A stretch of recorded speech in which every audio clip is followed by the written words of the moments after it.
Welcome back to the Roost Podcast for part two with our guest, Kyle Bellamy. Today, we're going to specifically focus on his role as the Assistant Director of Sports Science at the University of Oklahoma. There is no way we're going to be able to pack all that information into the first episode, so we're going to solely dedicate and really get into the nitty-gritty with that today. Welcome back, Kyle. Yeah, thanks for having me back again. I mean, it was an honor to be on once and even more so to be on twice. So I really appreciate it.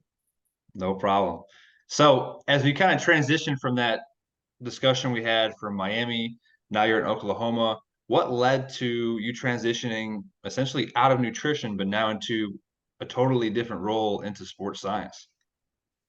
Yeah, I think it kind of goes back to how I started in nutrition. You know, I played professional baseball, and then once I got done playing, I kind of knew where I wanted to take my career at the next level, right? Or at after baseball. I think a lot of times as athletes, we get so locked in on our identity that we're going to play our sport for 15, 20 years professionally, retire, and kind of do whatever from there. And that was always my mentality. And I think that's good to have at times. But as I started, kind of accruing some injuries and my career started slowing down professionally, I knew there was something else that needed to be, I needed to move into a new field or, a new career. And as through injuries, right, I started to really get into just the athletic performance side of things. I saw my career take off to a whole new level just from starting to eat right, starting to work out, and really develop a work ethic in the weight room. So I really started to get in athletic performance. And, with my undergrad degree being in exercise physiology, I credit a lot to the University of Miami because in the exercise physiology department, you have a wide range of, whether it's nutrition, strength and conditioning, sports science, pre-med, nursing. I mean, you got a whole wide range of knowledge just from that undergraduate degree. And I really thought that was cool, and just being able to not necessarily get locked into one box. And then my master's degree is in exercise physiology with concentrations in sports nutrition and strength conditioning. And, at the time I was a strength coach, as an intern, and then getting the opportunity to, take over the nutrition program while also still being a strength coach.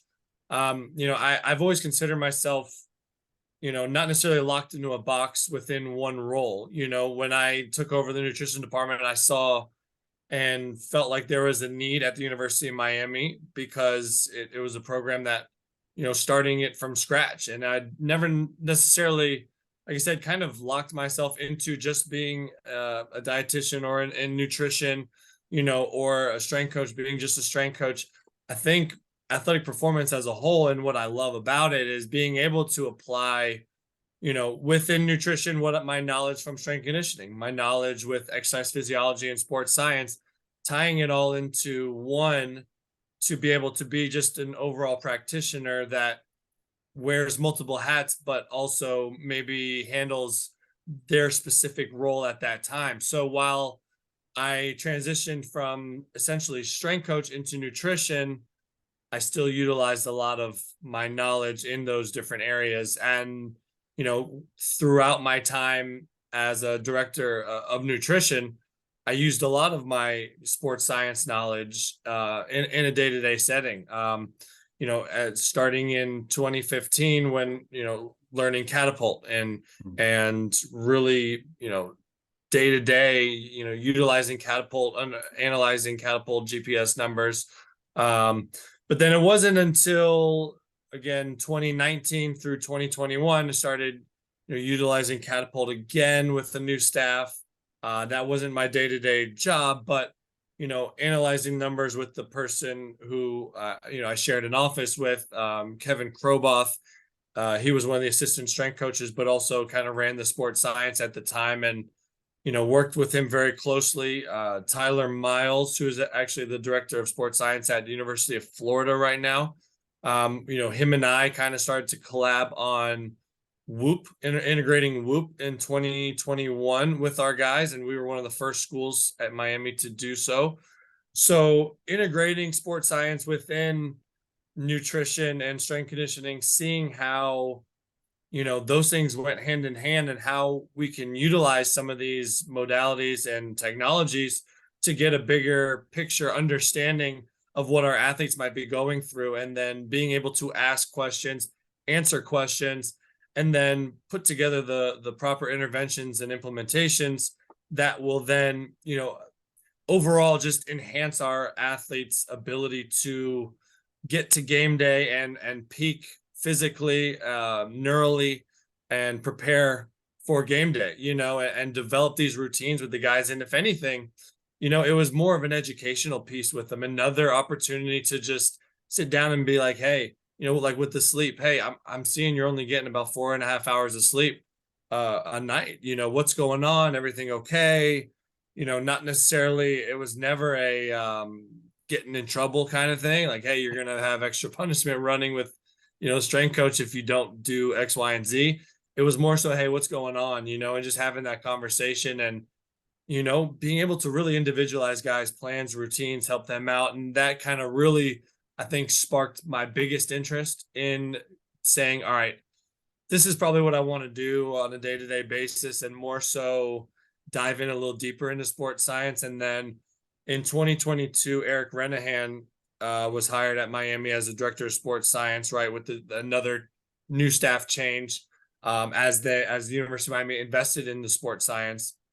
And he's been a really, really great mentor to me, and really from a day-to-day, him and I worked really closely. Again, even though I was in nutrition, I sought opportunities and figured out what I could do from a nutrition sports science, type thing, and different data visualizations and analyzing data, body composition, whatever you can think of. I kind of got my hands on that and really took it and ran with it, because that's where a lot of my passion started to go to. And I knew, kind of going after the 2022 season, 2023, I was kind of looking around to jump in and dive in head first, and really got an amazing opportunity here at the University of Oklahoma with Dr. Brandon Stone. I could not be in a better situation, learning from someone who's been doing this for a very long time. And he gave me this opportunity, and I'm very grateful for that. And just to learn and grow in the day-to-day of sports science. So it's an exciting time for me. Lots of great stuff to pull out of there. So I'll start with a couple first. The one thing you said was like filling a void and a gap. I think a lot of us that transition out of sports, right? That takes up a large part of our life. We're trying to figure out how are we going to complement that with the next thing that we're doing. And the thing I really like that you were like, I was trying to get integrated in strength and conditioning, in sports nutrition, in sports science, right? Adding as many tools to my toolbox as I possibly can, which at the end of the day, as a professional, makes you more valuable and allows you to understand the other practitioners that are around you, which you clearly demonstrated a couple of times when you were saying that. Nutrition overlaps in pretty much everything, right? I always say 40 to 6% of your day is spent hydrating, eating, and sleeping. So at some point in your day, if you're not maximizing those three things, and that's taking up that much of your day, it's probably going to have a negative effect in the weight room, practice, competition, right? What your numbers are going to look like. It's going to have some effect, whether it's small, medium, large, and you're going to be able to know what do I need to do as a practitioner to hopefully help solve, fix, come up with solutions, or help that athlete get through those obstacles so then hopefully they can reverse or improve those things, which is why there's so much investment in numbers, because the data is not going to lie. The data is going to tell us real-time information to a certain extent for the most point, that then allows us as practitioners to then do the education much more streamlined and seamlessly versus let's collect all this information. Here's a month on the line. Hey, this is what's going on. It's like, well, why didn't you tell me that a month ago? We could have done something about it. We're now able to be a lot more proactive in our measures and in our application than we ever have before. Yeah, absolutely. I think And you know how the course of a season goes, or even an off season, if you're trying to really hone in on development and you have it seems like a long time, but it's small windows, and you want to take advantage of every window you can. And being proactive in sports is really, to me, the only way to go about it. And without seeing a lot of this data, without confirming what your eyes are seeing, right? It allows it allows you to be proactive. And just having those conversations, seeing the big picture. And the thing I love about sports science so much is it really does connect all the performance departments, Yeah. between strength conditioning, sports med, nutrition, sports psychology. I mean, all the above. It really all connects and is a resource for all of those departments to connect in the betterment of the athlete, right? Because you look at sports science, you look at it from a performance and a health standpoint. There's multiple things we could see through different various testing modalities where you're going to see there might be some underlying issues with health or injury or pathologies, right?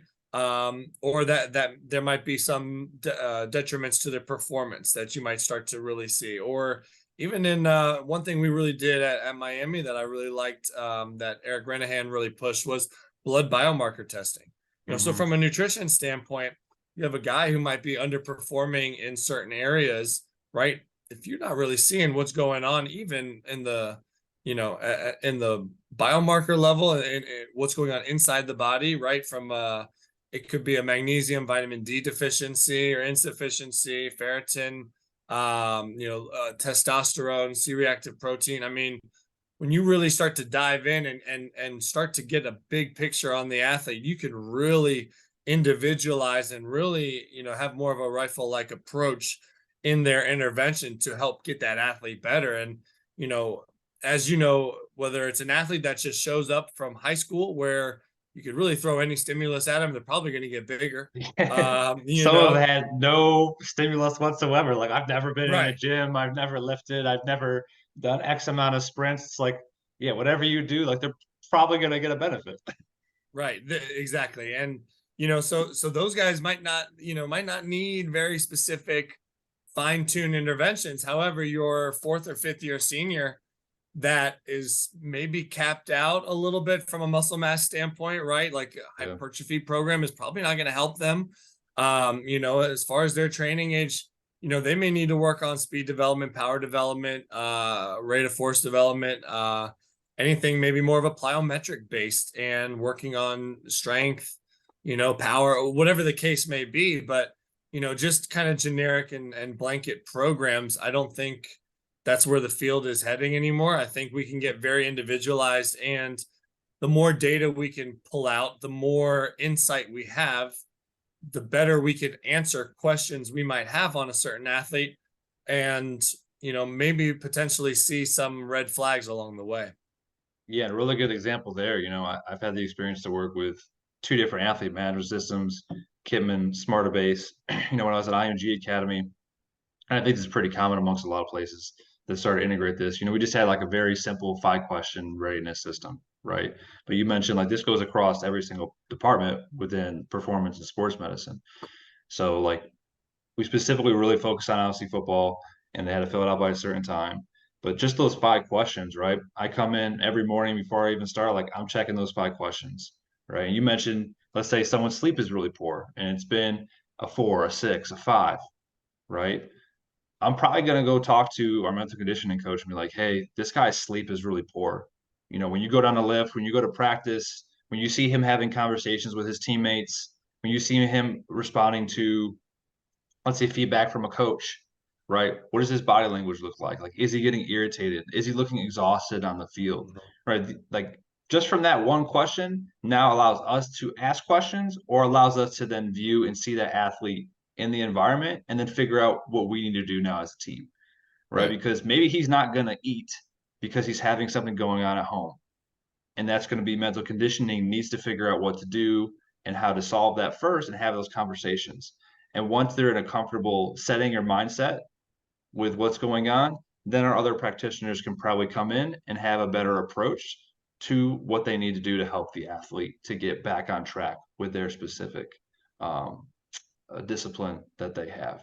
So that was really huge for us. And like again, that's something very small. Even if you're out of high school, you're at a very small school setting that anyone can really do, and it can be super impactful. And you're going to get a lot of information, and then it's now allowing you to connect across to all the different practitioners you can do, right? Or if we're at obviously a lot of other schools and we work with just one specific sport, that can got obviously get extrapolated, and we can do a lot of different things. At the last place I was at, you were mentioning all these other different things like biomarkers and body composition. We built out a nutrition hub. So I had biomarkers and body composition and meal compliance and supplement compliance and all these different markers that I was able to track daily, weekly, monthly, and yearly. So that way I could continuously keep providing feedback to all the different entities that we're going to need to know that information. So we were always in the know at all times, and we were always able to come up with solutions and actually do something with the information. Because a lot of times, right, we collect, and then it's just sitting there, and it's like, well, what are we going to do with it? And then by that time, like, how impactful is that really going to be now? Yeah, absolutely. I think a couple things you had mentioned as well, just to follow up. It doesn't really matter where you're at, what level you're at, whether it's high school, college, small college, big time college, NFL, pro level. It doesn't matter. There's something you can do, Mm-hmm. even if it's a simple RPE questionnaire that they fill out, whether you have that or some of the highest technology that's out there, there's things that can be done to have that conversation with an athlete to figure out where is the team at, and maybe it's just an individual, or is it a trend of the entire team? Because that might be a bigger intervention, or at least having conversation with coaches to be able to give and provide that information, right? um and then just again, it kind of just gives you that big picture, analysis to be able to understand, you know, what might be going on, and having these conversations with each of the, practitioners, and figuring out, what might be, underlying causes of certain things. But I think a lot of times just like, and when I say the future is really in this, a lot of times it's making sure that, these athletes are staying healthy, they're staying on the field, they're able to perform their very best, especially on game day. um so that's something that I really enjoy about this, in sports science. But just being able to see it and make decisions very quickly. A lot of times you can collect data and you can sit on data and you'd be like, oh, well, I need to see more trends, or I need to see how this kind of plays out. Well, if you wait half the season and then you're like, oh man, we've been doing way too much, we probably need to back off. And it's like, wait, half the season's already over. And, we probably should have, intervened, and now it's too late. You can't really make an intervention. Or same thing in an off-season development program, right? Where you have a 8-week block a lot of times in college, and 4 weeks in, now you're like, wait, we're seeing this, let's make this intervention. It's like, man, it might be too late. So whatever it is that you're doing from a sports science, or, as a practitioner, you know something that can be very simple. It doesn't have to be very complicated. It doesn't have to be something that, requires enormous budgets and a lot of man hours and time. It could be something simple, but as long as you're, oh my bad, You're good. as long as you're able to make quick, actionable decisions and interventions based on what you're seeing, right? If this shows, then this is my decision. If this occurs, then this is my intervention, right? That's where I think you're going to have your biggest impact. And the key word I can take out of there is trends, right? If you look at research, we obviously need research to validate a lot of the actions that we take, but a lot of times research takes months, several years to validate a certain concept. And even if that concept is validated, you're still going to have differences of opinion. So if you don't give, like, try stuff, experiment a little bit, as long as it obviously is not negatively going to affect the athlete, right? Like, all right, if I see this data marker and I'm going to tell you to, supplement with this or eat this food, or I want you to do this type of training, right? If that's going to essentially provide, that's essentially what we're doing already, and we're just tweaking it a little bit. And then we're able to note that this is the intervention that we had at this specific time. Oh, well, this athlete, this caused a positive benefit. Okay, let's try it with a couple more athletes. All right, well, this same thing that I applied to this athlete, I applied to these guys, and that helped as well. So as long as like there's still something positive coming out of it, right? Like you just sometimes you just gotta give it a try. You're never really gonna know unless you do it, right? Or you could wait 2 years until this says that's is what it does, and there was X percentage. Well, you could already be behind the eight ball, and there's probably already other practitioners that are already doing it and trying it that are now already ahead of you. So there's always that fine line. It's like, should I do it? Should I not do it? Yeah, yeah, absolutely. And a lot of times you look at, you know, everyone wants to be an evidence-based approach, right, to whatever they're doing, and that's great. I think that should be the foundation of what you're doing. Is it reliable? Is it valid? What does the literature say? You know, you always want that to support it. However, I think there's a lot of times where an intervention may kind of pop up, or you're starting to see something where in a clinical setting, sure, you'd like to see 8 weeks of data and maybe a certain trend to really say, is this significant, right? Or Mhm. is this something that is for sure presenting itself, right? Or is it just kind of an outlier or a one-off type situation? But like I said, you really don't have that time in sports. So, you know, even if it's not 100% confirmed what you're seeing is what this is, if right, let's say excuse me, if we're recording sleep metrics, right, and maybe it's a 2 week sample, but you don't have 6 weeks to see if this athlete is, you know, on a downtrend. Mhm. You want to at least have that conversation ahead of time. What, you know, a simple intervention at that point might be, hey, you know, I know the data is saying one thing, and we probably should wait a little bit longer to see how this kind of plays out. But at the same time, in week one, maybe I'm having the conversation about, hey, what time do you get to bed? What time do you wake up? What are your sleep, like, what are your habits around sleep? Do you keep the TV on?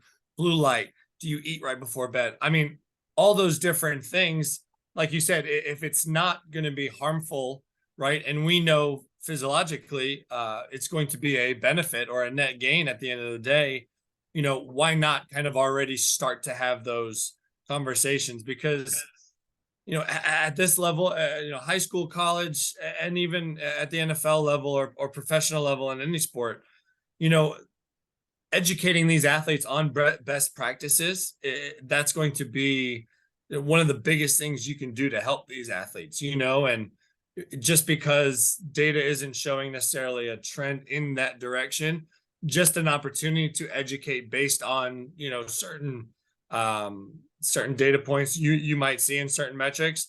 Just being able to have those conversations and be able to have that intervention where you know it's going to be a gain or a plus for that athlete, you know, I think that's always a win. You know, we've got to be educators and teachers with our athletes, and we want them to come to us, you know, for that education. So, you know, that to me, you know, is a big reason why I really love doing this. So you can just continue to put the best practices in place for them. Yeah, I think we talked about a little bit at the first episode. You're just planting those seeds, giving little micro bits of information each day, which again, a lot of athletes now can't receive too much at one time because to process it or take it all at one time, like you just have to sprinkle a little bit over time, and Yeah. that tends to work a little bit better, or get them to think about one or two different comments or things that you suggested versus like let's throw the kitchen sink at them.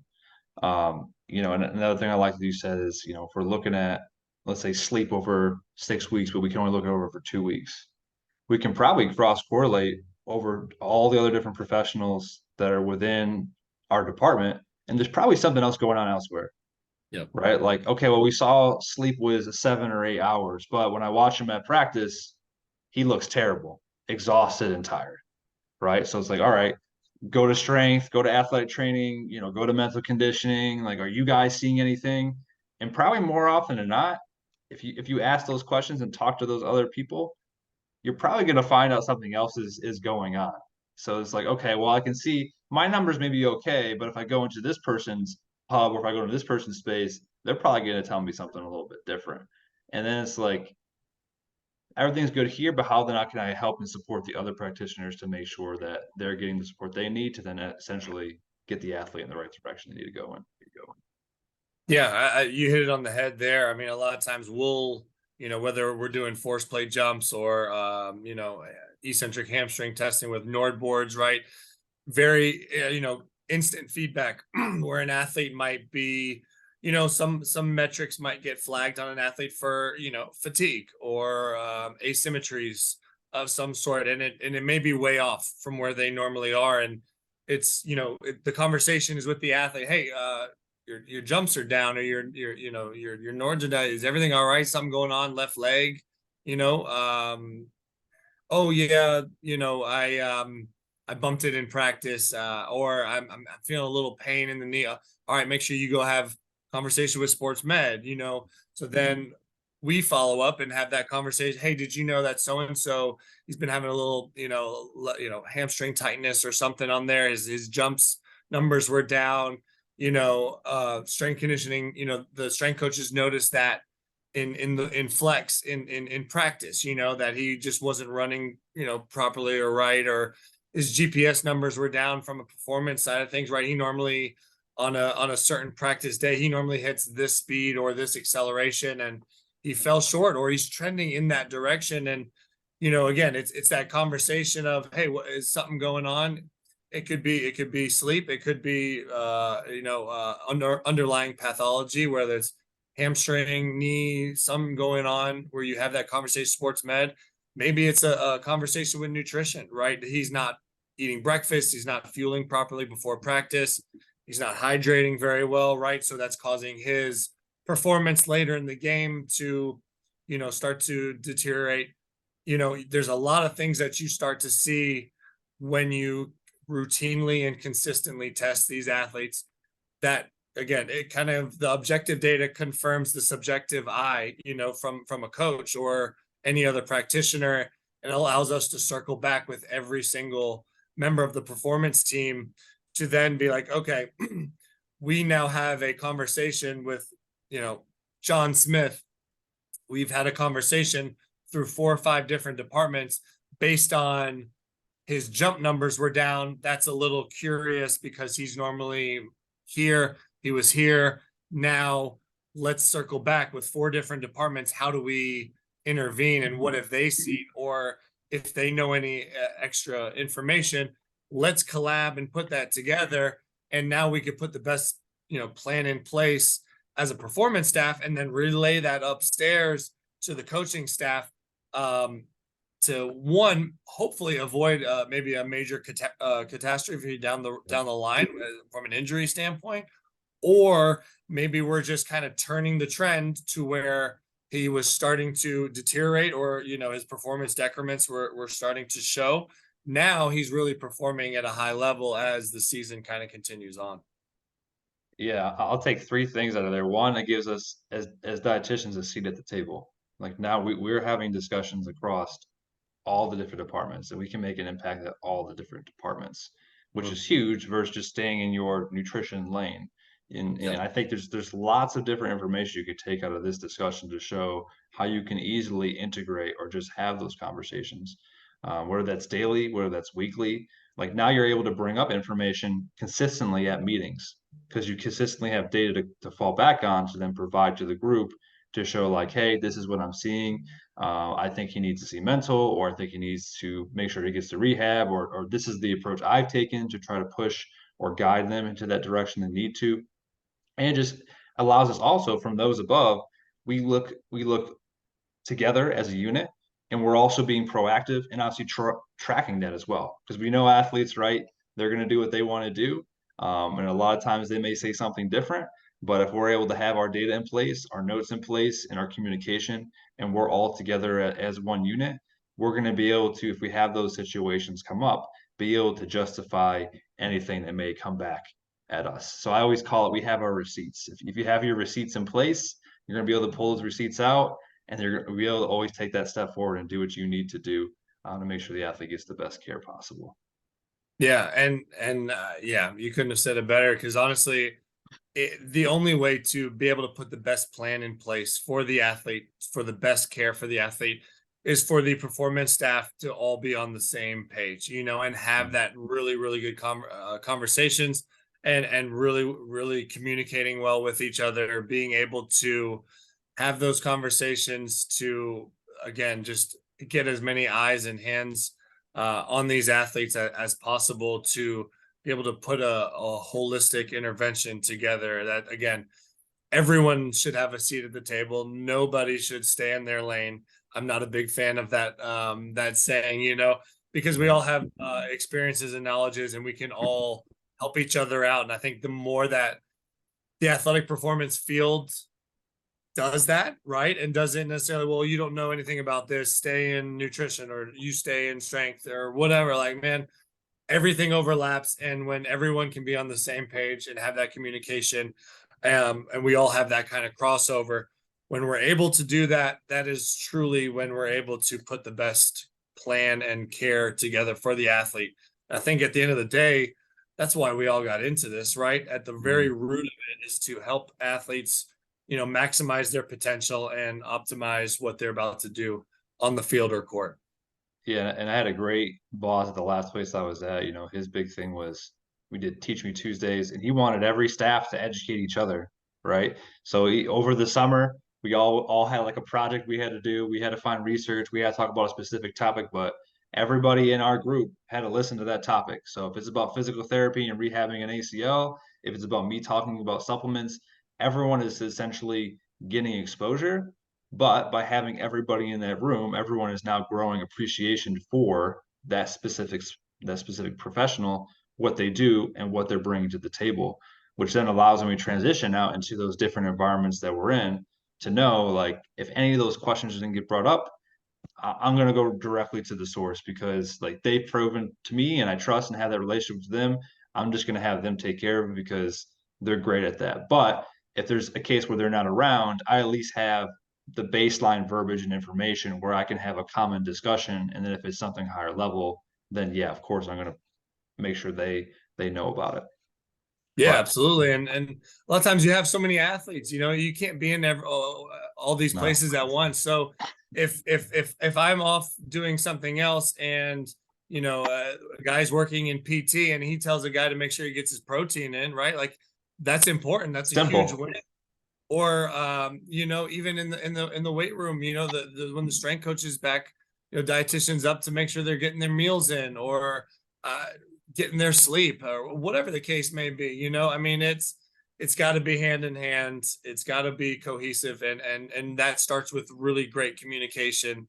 Mm-hmm. And when it works, when really good performance staffs have those qualities, it's a really special thing, and it's a lot of fun to be a part of.